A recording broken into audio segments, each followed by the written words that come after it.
Hey everybody, so I'm back again. The other video I just did reviewing some of the AFI's top 100 list. Of course, got cut off because of the recording software. I'm really sorry, guys, if it's really annoying hearing me on here. It sounds like my voice is like coming out of a 1950s movie stunt robot or something. This Chromebook is just, not made for anything serious, so the sound quality, and it sucks, but thankfully the video quality is a little bit better. Anyway, so as I was saying, I left off with Dr. Zhivago. That's inexcusable in my opinion. Dropped from 39th on the list to out of the top 100. Again, why? It's not like the public opinion of these movies have changed any. If anything, they've become more revered as the best, or some of the best films of all time. Here's another one. Again, some people may say this is more understandable. But The Birth of a Nation from 1915. Of course, 99.999% of people on this planet, even the United States, haven't heard of it. But for its time, it was an epic, and is still considered an epic. So, made 101 years ago. Hold on, guys.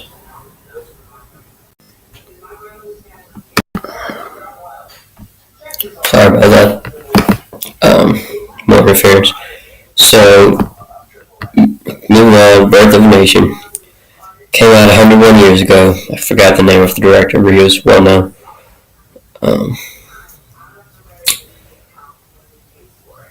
So, this was a pretty controversial movie, more so quite a while after it came out.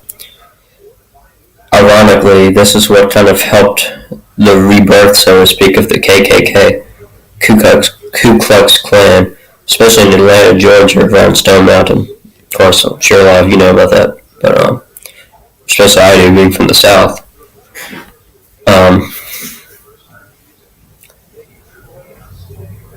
So basically, it kind of, what a lot of critics and people said, it kind of glorified slavery and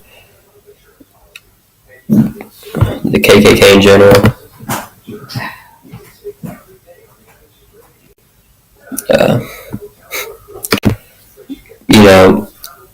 But even so, you can't deny that it was a brilliant movie when it came out. You can argue that the subject matter of it was deplorable. It helped bring about lynchings of innocent black men, and anybody the KKK saw as weak or whatever. This movie, it was so big a phenomenon at the time that it really just brought about the rebirth of the KKK. You see, the KKK, I'm not going to go into a whole video of the KKK, but it kind of dissolved, came back in the late 80s, 1880s, 90s, dissolved again. The original people who found it, like Nathan Bedford Forrest and all that, they weren't around, they didn't live for that long, and so they had some feuds between the founders, and some of them died out, so things changed, but I'm not going to get into that.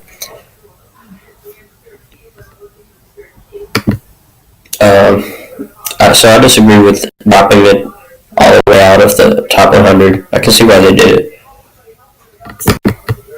Yeah, so I can see why they did it. More so with this movie than with African Queen dropping it as far as they did. But still, I think those wrong ideas. I agree it should have been dropped some, but not that much.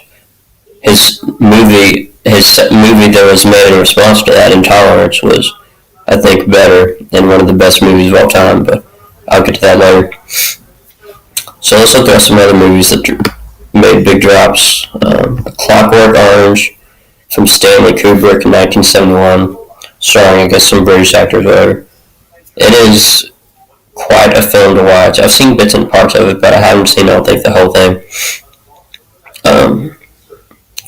So it was 46th on the 98 list and then dropped to 70, 24 spots. on the update list. Maybe some people thought it was overdone or blown up some, but that's what critics at the time thought. Contemporary critics have called it a masterpiece, but whatever floats your boat. There's another Butch Cassidy and the Sundance Kid from 1969. Kind of funny. See, there's so many 1969 movies that made this list, kind of like the 1939 movies, that is almost like another rebirth of Hollywood, kind of golden period. Ironically, there was so much competition in that year, 1969, that a lot of the movies didn't hardly get any Academy Awards, or maybe got a few nominations or whatever, but it was just a jam-packed year in the world of American cinema. But so this movie dropped 23 spots. I haven't seen it much, so I can't really say much about that. Tootsie from 1982, I'm sure some of you know. So it dropped 7 spots, regarded as one of the best comedies of all time. It was pretty renowned. I don't know so much for the time it came out, but I doubt if a movie like that, with that kind of stature in cross-dressing or whatever, could have come out as much as it did with the dialogue and stuff in it. It could have come out like 62 or whatever. It would have been too much of an outcry, even though the code films were kind of decaying at the time. So I'm not sure about dropping it that far, and I actually had it, I think, ranked higher on my list that I made. Here's some other movies that completely dropped out. Hold on.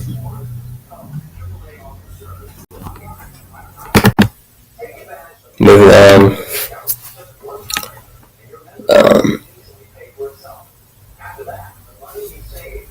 So let's go from here to Eternity from 1953. If I recall, I've seen the movie a few times, maybe up to 5 times. It was a really good movie from 1953. It was ranked 52 on the original list and then dropped out. Why? I think it starred Montgomery Clift, if I'm correct. I can't remember the actress's name. Yeah, I can't at the moment, but so they dropped that out, no reason, in my opinion. Amadeus from 1984. It was more, I think, critically hailed at the time as a masterpiece. Not sure so much now, so maybe that's why they dropped it out of the top 100. Of course, that song, I don't think it was from the movie, but rock me Amadeus, Amadeus, Amadeus, Amadeus. From Falco, I remember that.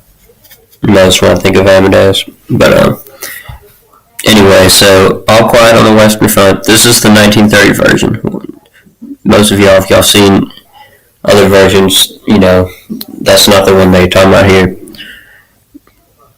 It takes the original to make the remake. So All Quiet on the Western Front, again, unjustified in dropping it out. I completely disagree with that. The Third Man, this was more like a kind of British film, but it was from director Orson Welles, and I think he starred in it too. Has some other great actors in it. Orson Welles, in my opinion, maybe the best director of all time, or one of the best. It's hard to compare him with some other actors like Alfred Hitchcock, and but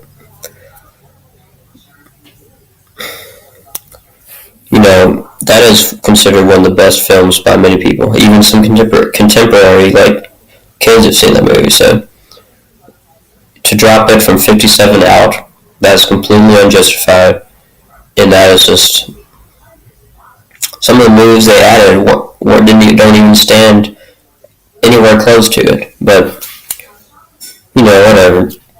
I'm about at the end of my recording session for this video, so this is going to be like a 5-part video or whatever.